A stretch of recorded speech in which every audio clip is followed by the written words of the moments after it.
And we're live. Alright, throughout the course of this video, I'm going to be updating you on all the most recent information from the Caldor Fire, and we're also going to be diving into the fire weather forecast, because unfortunately we do still have one more day of those critical red flag conditions to get through. Now, this is the satellite imagery from yesterday, where you can see there was a very large amount of activity on the Monument Fire and the Dixie Fire as well. But I haven't had time to research those yet, so again, this will just be about the Caldor Fire in this video.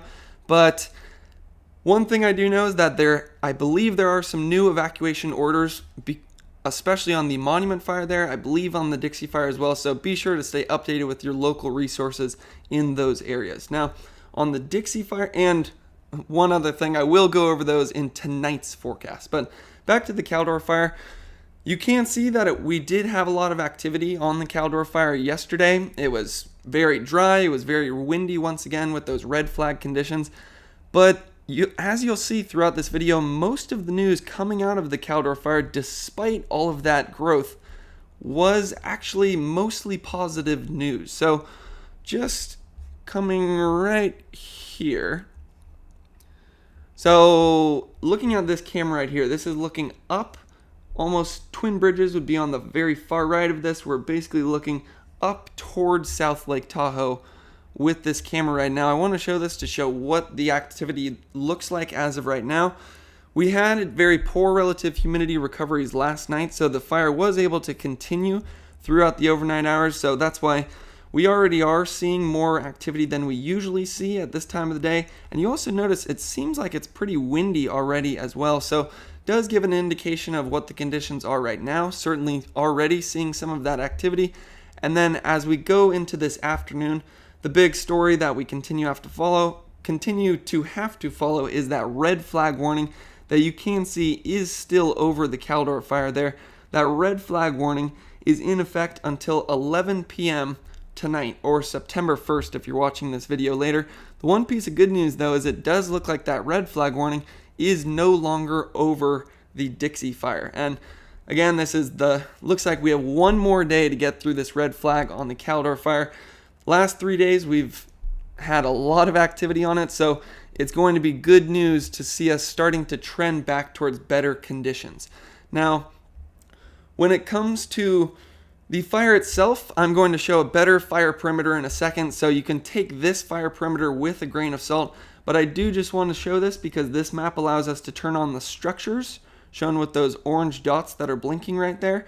And I wanted to show this because it paints the picture of our two key areas that we're following. One is the Kirkwood area, where you can see a large amount of structures just to the southeast of that fire. And then the top story that we've been following for the last maybe week is the South Lake Tahoe area, where the fire has come close to there, and you can't see how many structures there, but you can take this map with a grain of salt because we do have some higher resolution fire perimeter data that paints a much better and more accurate picture than those hotspots I was just showing.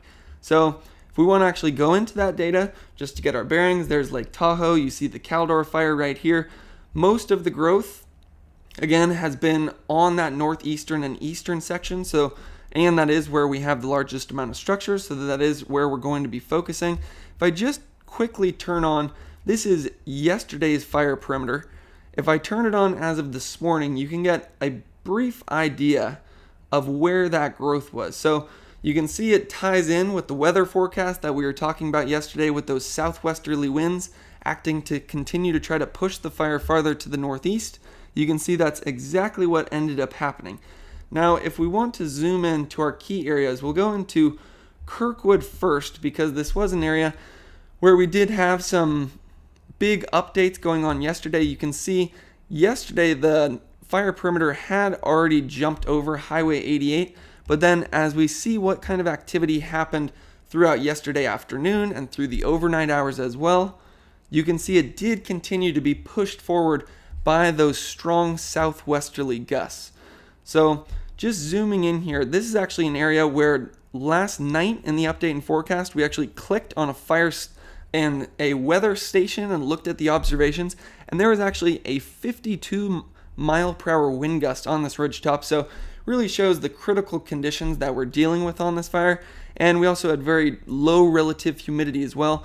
Now, where this fire actually is, we can be conservative, say it was maybe 25 to 35 mile per hour wind gusts, not as extreme as that ridgetop there, but as you can see, with those 25 to 35 mile per hour winds, it acted to push that fire farther towards the northeast. We can just look at that progression once again, now that you see Kirkwood here, where the fire perimeter was yesterday, and then where it was able to grow throughout the day into yesterday afternoon and through the overnight hours. So with those strong winds that we had, you can see that overall it did just push the fire farther up towards the northeast, but with those winds as well, we had reports of spotting this in this area where it picks up burning embers, drops them into these critically dry fuels where there's about a 90% chance of ignition, and then creates those little spot fires. Now, around Kirkwood Lake, we do have some structures around here. I believe I counted maybe 20 to 25 structures around Kirkwood Lake, possibly, but you can see that as of right now, or as of the most recent fire perimeter data, it doesn't look like the fire perimeter itself has gone into those structures. Now, the other big thing to look at here is that it also has not moved into Kirkwood, and it does look like we have some rockier terrain right here, so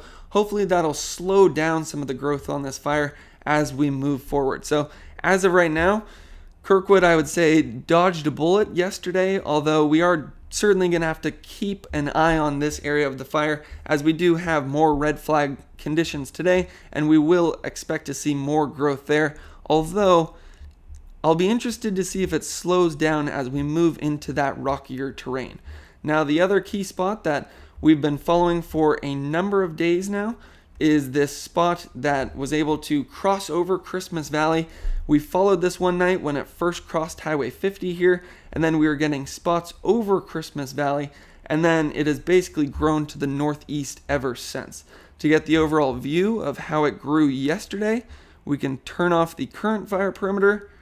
That's what we were looking at yesterday, and then this is where that growth was. So you can see basically perfectly matches that fire weather forecast with those southwesterly winds. It mostly pushed that fire up towards the northeast. But it actually wasn't just the winds that were pushing that fire up towards the northeast. The fire behavior triangle, the three things that we always look at, is fuel, weather, and topography. And in the area right here where we see this growth, I would say it was a combination of all of those different factors. Sorry about this. I'm still learning how to drive Google Earth right here. So in this area, it was a combination of all three of those factors. You can see there's a large amount of fuel with that green color there where we have a large amount of timber. We had those winds that were pushing this fire directly in this direction. But then if we get down here, which took me a second, but now you can see it, it's also very steep in this area, and fires like to move uphill because those flames are able to preheat the fuels above the fire. So that's where it was the alignment of a lot of those factors coming together. We had the fuel, we had the winds, and we also had the topography, and it looks like where we have that uphill right there was the spot where we saw the largest amount of growth on that northeastern section, going all the way up to, I believe that's called Trimmer Peak up there. And we measured this yesterday. It looked like it grew about 5 miles towards the northeast there. But the key thing that I want to zero in on when it comes to this fire perimeter is the fact that our wildland firefighters have been doing an incredible job keeping this fire out of the structures themselves. So looking at the most recent fire perimeter data, you can see looks like we are certainly established on the western side of Christmas Valley, certainly established on the eastern side, but if you actually zoom in here, you'll notice that where the streets are is almost directly where the fire perimeter stops. No matter where you look, it looks like right where the fire perimeter stops, that's right where the structures begin. And I'll just tell you that's not a coincidence, that's because of the amazing work done by all the wildland firefighters. And another great example of that is in this Myers area. I think that was my key concern yesterday because it was where we had the alignment of a lot of that extreme fire behavior and the winds that were going to try to push this fire up towards the north and northeast. But you can see in this area, Looks like the fire perimeter came right down to the streets, but then was able to be stopped in its tracks right there, which is just absolutely unbelievable. How the wildland firefighters were able to do this, given the red flag conditions, the 35-mile-per-hour wind gusts. We actually looked at a weather station in Myers yesterday, and it had a 9% relative humidity, which, if you don't know, the drier the air is, the drier the fuels are going to be, and the easier it is for the fire to spread, and also the easier it is for spot fires to become established. So just unbelievable work done on this on the Caldor Fire over the last couple of days. You can see as how it just goes right around the structures. But the term they use that's perfect is, because of those red flag conditions, it's not possible to actually try to stop the fire in its tracks. So what they've been doing is basically just herding the fire around where we have the largest amount of structures. But you can see majority of that growth up here yesterday was up to what I believe is Trimmer Peak. Hopefully I'm saying that correctly. And going into the future, I believe, so we'll look at the fire weather forecast in a second, but those southwesterly winds are going to be continuing, so we will likely to see more growth towards the northeast here, and I'll show the Wharf S fire model in a second. But I believe the overall summary for this area is unbelievable job being done by the wildland firefighters to keep this fire out of Christmas Valley, out of Myers. But with that being said, we do have those critical fire weather conditions coming up once again today, so we are going to certainly have to stay tuned this evening to see what exactly happens there. Now, when it comes to the most recent numbers for the Caldor Fire, you can see we're at about 205,000 acres. The updated fire perimeter map just came in, so we can see the progression of the fire over time. That green color right there is where the fire started on the 15th and the 16th when it went through Grizzly Flats and unfortunately destroyed a large amount of structures. But as you transition to that redder color and the dark blue color, that's where the majority of the recent growth has been, and it paints a picture of this red flag event that we've been covering for the last couple of days. Big story has been those strong southwesterly winds combined with the low relative humidity, allowing majority of that growth to be directly towards the northeast. It's actually a perfect map to illustrate why winds are so important when it comes to fire growth. And you can see once again where you have that blue color is where the fire extended yesterday, closer towards Kirkwood, but as we saw, Kirkwood looked like they dodged a bullet yesterday. We'll have to stay tuned there throughout this afternoon, but then also where that growth was on this northeastern finger right there. That was started as a spot fire on the eastern side of Christmas Valley and has been growing ever since, but as of right now remains out of those communities. So that paints the picture of why winds are so important on a fire, and we will continue to have those southwesterly winds, so we will most likely continue to see growth on the northeastern fingers of those fires. Now, when it comes to the containment, you can see we did actually gain some containment. We're up to 20% there, so interested to see where that is. Containment is shown with the black line around the fire. Uncontained areas have that red line. And it does look like we picked up some containment on this western half of the fire, and then also the area around Kybers as well. So amazing work done, especially on that western finger right there. I know that has been creating a lot of challenges, but that is an area where we have thousands of structures just to the west there. So unbelievable work to get that containment on that western side. Now, again, where you see the red line though, that is where we're still uncontained. So that paints the picture of why we do have to keep a very close eye on South Lake Tahoe and the Kirkwood areas as we move forward. Now, as of right now, there's far too many of these evacuation warnings and orders for me to personally go through. So when it comes to that information, always get that straight from the source. Even if I could go over them individually, I wouldn't, because by the time I was done, there might be some updates, and that is always the best information to get straight from the source. But one thing I will say is that the evacuation order still contains all of South Lake Tahoe, and this map is actually incomplete because I believe we have some evacuation warnings or orders now extending into Nevada as well. So again, the takeaway there is go to the local resources to get all the most recent evacuation warning and order information.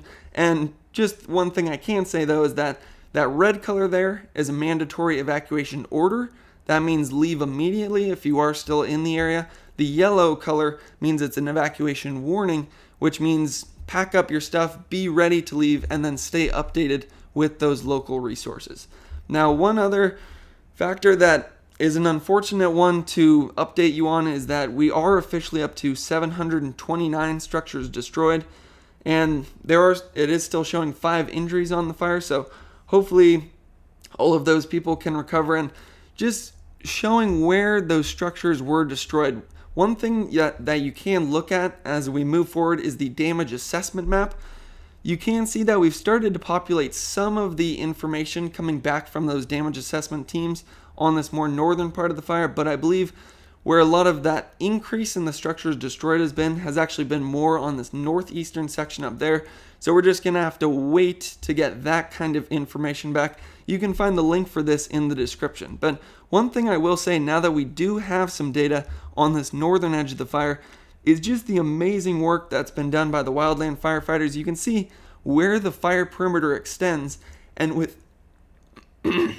within that fire perimeter, you can see most of the reports coming back are good news. Where we have that black structure, that means there's no damage.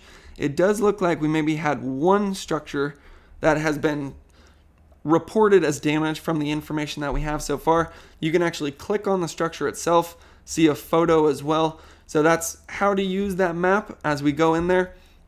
And again, that link for that is in the description. We'll have to stay updated as the damage assessment teams try to start to bring back information from that northeastern section. But overall, I would say that was much better news in that area than I was expecting to see. And I think the theme for this video is unbelievable work done by our CAL FIRE and wildland firefighter personnel and all the resources that we have on this fire to really protect the structures and herd that fire around those structures if we can't stop it in its tracks. So just looking at some of those resources that we have, still 26 helicopters, almost 500 engines, but the big one there, we have 4,224 personnel, so increase from yesterday. And that damage assessment map and also the fire perimeter we were looking at earlier shows the amazing work they've done so far. And one thing I'll say is hopefully that trend does continue, because unfortunately we do still have one more red flag warning day to get through. The reason this red flag warning came in is because of that low pressure system that was moving through the Pacific Northwest. What that did was bring some gusty southwesterly winds towards Northern California. But as you can see, it's still over us today, but as we get into Thursday and Friday, it finally moves off into Canada. So those gusty winds up to 35 miles per hour appear to be calming down as we get into Thursday, Friday, and Saturday. We transition back to more normal conditions for California, where it's very warm, dry air. So don't get me wrong, there will still be activity, but I always think the winds are the number one factor that leads to fire spread, especially when it can create spot fires like we've seen on the Caldor Fire. So although it's still going to be warm and dry, it will be great to see those red flag type winds start to calm down. So looking at the winds right now, you can see already blowing at about 20 miles per hour. We saw that in that live camera we looked at the beginning of this video. Going to start picking up as we get into this afternoon, and then peaking most likely around 4 to 5 p.m. As you can see, another windy day, some gusts expected to be up to 33 miles per hour, and once again from the southwest. So the reason that's so important is because no matter what direction those winds are blowing, that's where we're going to see that fire progression. So most likely with those southwesterly winds this afternoon, continue to see growth both on this finger right here towards the northeast, towards the north of Kirkwood, and in this area that may actually have the potential to go into Nevada over the next couple of days. But I haven't looked into that too much yet, so don't quote me on that as of right now. But again, those wind gusts this afternoon are going to be combined with actually some cooler conditions than we've been seeing, but extremely dry air. So it's really the combination of that low relative humidity and those extreme wind gusts that are going to allow this fire to continue to behave in an extreme way into this afternoon. But then as we go into tomorrow, this should paint the picture of what the forecast is doing as we move forward. You can see still very dry air Thursday and Friday, relative humidity in the teens both of those days. But what I'm most excited to see is looking at the wind gusts this afternoon. You can see we're still in those red flag conditions where it's above 30 miles per hour, gusting maybe in some places, drainages and canyons up to maybe 40 miles per hour. Tomorrow afternoon, we're back into the 20s.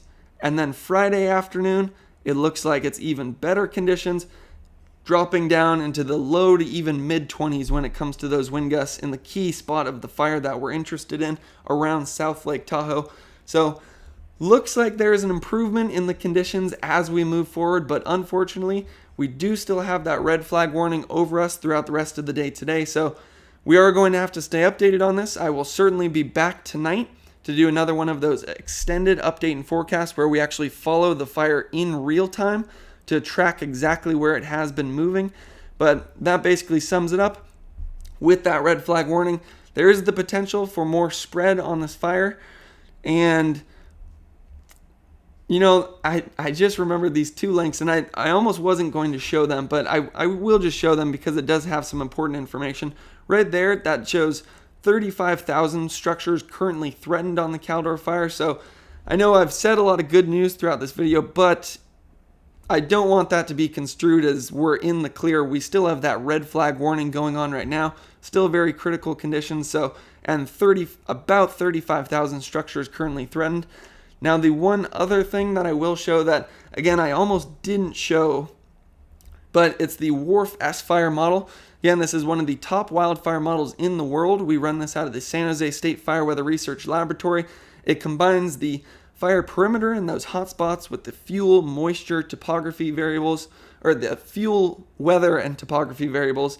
And then what sets this model apart is it also simulates how the wildfire is going to create its own weather, which then impacts the wildfire itself. Now, one thing that I have to say before I play this, because I've watched this already, is this is an experimental forecast only, and it doesn't account for fire suppression tactics, which we've seen over the last 2 days play a very big role on where that fire ends up actually going. So I'll click play here. You can see the clock on the very bottom of the screen, and where you see the color and the growth right there is that's where the wildfire model is predicting that growth over the next 2 days. So this is now updated to about right now. As you can see the clock there, it's getting into about 8 o'clock, 9 o'clock this morning. It simulated that growth that we did see last night around the Kirkwood area on the northern edge of that fire and up towards Trimmer Peak. Again, hopefully I'm saying that right. As it gets into this afternoon though, that's where once again you see those southwesterly winds really start to pick up with those red flag conditions, and that's where once again the model is predicting much more growth towards the northeast on those key hotspot areas and that northern edge right there, which I didn't cover very much. Now this is getting into tomorrow morning. You can see that it is still showing some windy conditions even as far as tomorrow morning, so although the red flag warning ends, we will have to stay updated on it. But this is why I almost didn't show this model. As you can see, it shows the fire extending into all of South Lake Tahoe, but the big disclaimer there is that this model doesn't take into account fire suppression tactics, and if we actually look at what's happened over the last couple of days, this is Christmas Valley, there's Myers, South Lake Tahoe would be on the very bottom left of this screen. You can see how where that fire perimeter is has been basically stopped in its tracks before it gets into these communities. You can see that especially around Myers and especially on this side right there where about as critical as conditions could have been yesterday with the relative humidity in the single digits, wind gusts up to 35 miles per hour, and amazingly, they have been able to herd this fire around those communities. And what I'm crossing my fingers for and hoping for this afternoon as we get through the last day of the red flag warning is that they're able to do that once again and be able to it's unbelievable they've been able to do this so far with those critical conditions we have. And again, we have that one more day of red flag conditions to get through. I think this map right here is the perfect one to end on because it's the theme for this video. Huge thank you to the wildland firefighters out there. Unbelievable job to be able to basically stop this fire in its tracks and herd it around these communities over the last couple of days. Given the winds and the humidity, I have no idea how they did that. So huge thank you. As always, if you're local, stay updated with the local evacuation warnings and orders. I will be back tonight where I hope to cover not only the Caldor Fire, but the Monument Fire and the Dixie Fire as well in real time so that we can get through this last day of the red flag event before conditions finally start to improve as we get into Thursday, Friday, and Saturday. So I hope this video was helpful, and thanks for watching.